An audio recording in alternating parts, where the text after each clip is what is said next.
ہم کریں گے ہر مظلوم کی حمایت۔ السلام علیکم، میں ہوں حورین فاطمہ اور آپ دیکھ رہے ہیں حمایتی نیوز HD چینل۔ نظر ڈالتے ہیں آج کی اہم خبروں پر۔ ایران میں پھنسے پاکستانی طلباء طالبات کا قافلہ تہران سے روانہ ہو گیا۔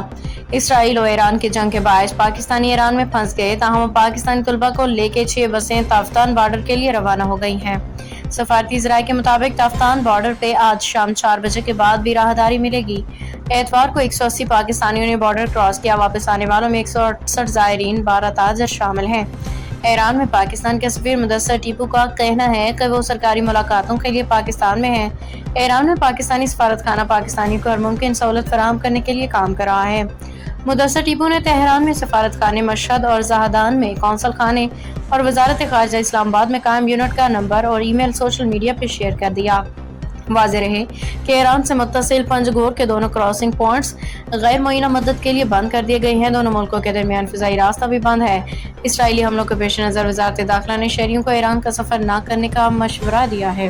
باخبر رہیے ہر جگہ ہر وقت، جانیے ملکی و غیر ملکی حالات و واقعات یقین کے ساتھ۔